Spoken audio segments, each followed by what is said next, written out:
Oh, thank you very much. I think I've been opportune to or privileged to know Dr.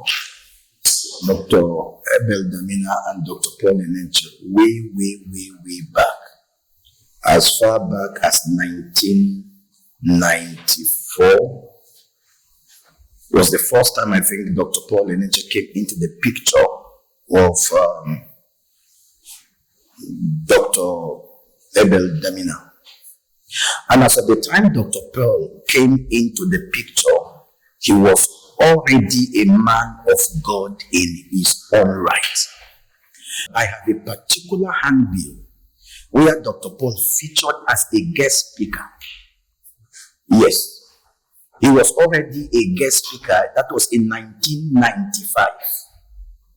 It was in that handbill, there's one pastor called Dr. Friday Younger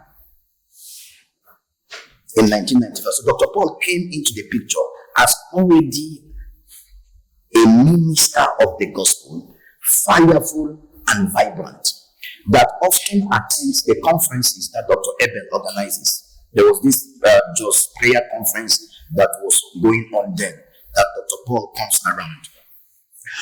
So when the movement ICMA became a church, Dr. Paul came in as an associate minister.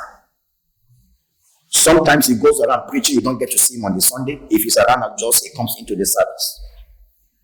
And I had the opportunity to invite Dr. Paul to come minister for us in 1995 in Bauchi State. He was then a man of God in his own right. He came to that meeting with Dr. Becky, his wife, and with Deborah, his daughter, with his mother-in-law. That was 1995. And we could see then that the man was anointed, was fireful, was a man of God in his own right by all standard. So we had the opportunity of coming around Dr. Joshua Telina and Reverend Dr. Abel Damina.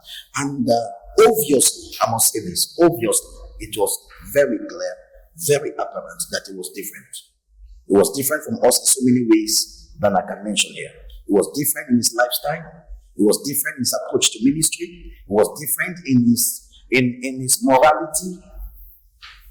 And so basically, it was obvious that Dr. Paul as a person had his own approach, had his own lifestyle, had his own more or less like ministry, came around as an associate. So basically, what he is doing today, we have always known that he had a ministry that definitely was going to be global because of his approach to ministry that was quite different from ours. His very strict and very high standard of living that to a very large extent was different from us because we were quite young men then, and it was quite different. So what he's doing today, I'm not surprised.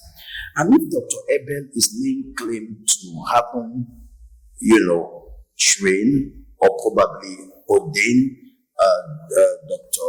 Enenche, I want to say this sincerely, that when a man that had his own ministry and was already in ministry associates with you at one point in time, it does not translate to the fact that he was being ordained by you as it were.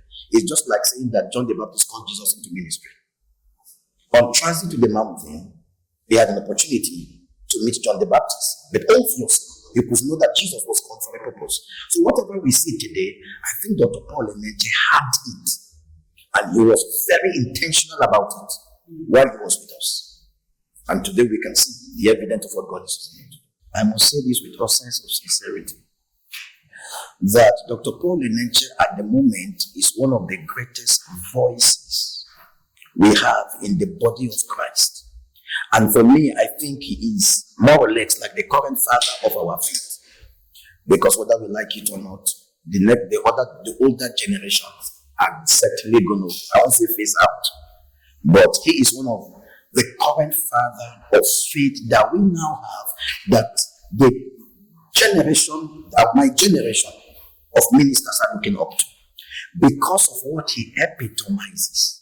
What he has been able to accomplish by the Spirit of God, lives that he has taught. At the moment, every country he has gone, both the president of the country and the citizens of the country stand at attention. And I think such a man should be given the honor due him. And so, in the light of Dr. Abel's comment and whatever with regards to Dr. Enenche, I think completely is out of